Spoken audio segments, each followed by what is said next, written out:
我爱中医。我愛中醫。 J'aime la médecine traditionnelle chinoise. Ich liebe TCM. Szeretem a hagyományos kínai orvoslást. من علاقه زیادی به طب سنتی چینی و طب سوزنی دارم. பாரம்பரிய China வைத்திய முறைகளை மிகவும் விரும்புகின்றேன். I love Chinese medicine.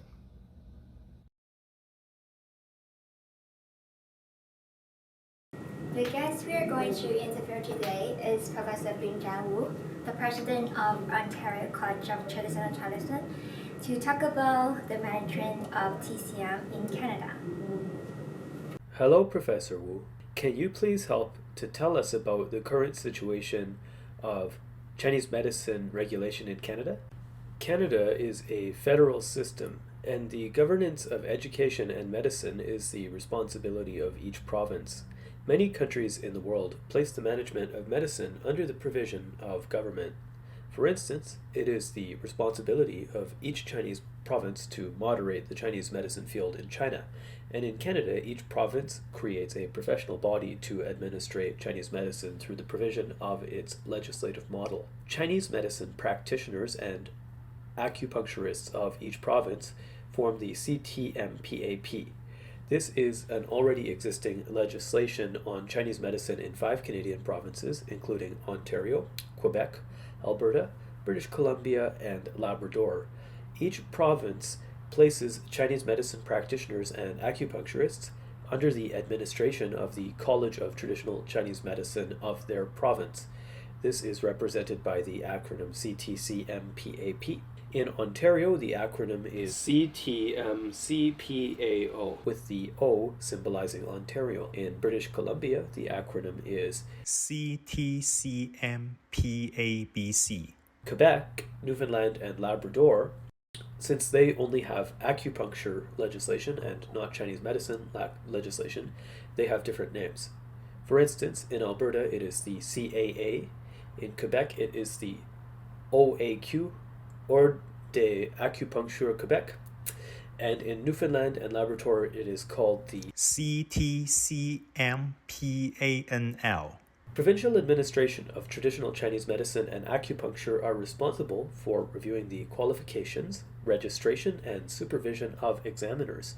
From the official website of the Provincial Administration of Traditional Chinese Medicine and Acupuncture, it can be found that the number of registered Chinese medicine practitioners and acupuncturists in the year-end report of 2021 is 2,616 registered Chinese medicine practitioners and acupuncturists. In Ontario, 2,567 registered Chinese medicine practitioners and acupuncturists in British Columbia, and in Alberta there are 791 provincial registered acupuncturists and 952 registered acupuncturists in Quebec, and 36 registered acupuncturists in Newfoundland and Labrador.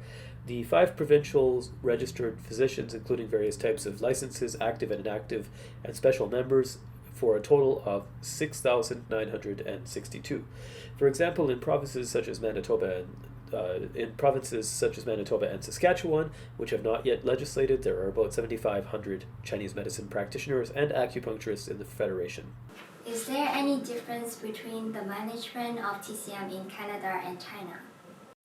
Which elements of Canadian TCM legislation are different from China? It's different from China in that the administration of Chinese medicine is something undertaken by individual professionals, while the regulation establishes the principles that the professional colleges of each province use as their mandates for the regulation of practice. These groups establish representatives of the practice to carry out their mandate as the representative for the government. The source of funding for the operation of the college is not the government's allocation, but the annual registration fee of the members, which is different from China. The task of the college is to serve and protect the public interest, specifically confirming practitioners as qualified members and supervising their members. Their rules are: 1. To supervise the professional ethics, norms, and misconduct, incompetence, and professional disqualification of their members. 2. The administration has the role of industry court and conducts investigations, lawsuits, punishments, and other procedures for the members who have had complaints filed against them. A punishment can be one or more of 1. Admonishment, 2. A fine of less than 35,000 Canadian dollars, 3. Temporary suspension of license, 4. The license shall be revoked for 1 year. 5. Additional restrictions. Those who lack professional ability must attend study classes. Those who are incompetent must receive treatment and must be supervised and guided. 6. Minimum punishment for sexual assault, suspension of practice for at least 5 years, and no application for the resumption of practice during this period. And finally, to supervise the quality of its members and use continuing education and other controls to improve the quality of members.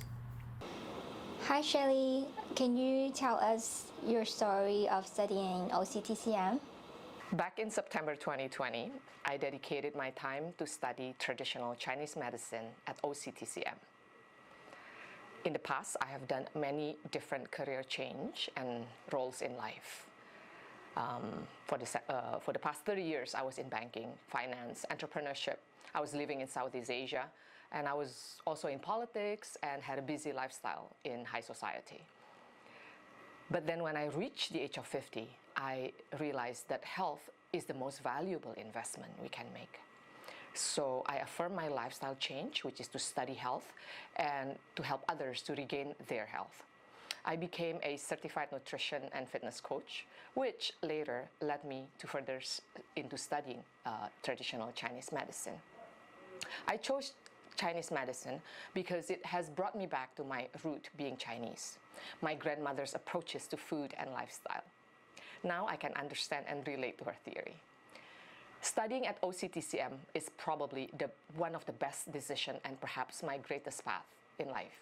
I've enjoyed the study, the dedications and the knowledge of the professors, the real patient-student clinic, and last but not least is the support of the faculty staff. I'm Shirley Worth. I'm a mother, grandmother of 2, and I'm proud to be a student at Ontario College of Traditional Chinese Medicine. If you like our video, please remember to share, press like, and subscribe our channel. See you next time!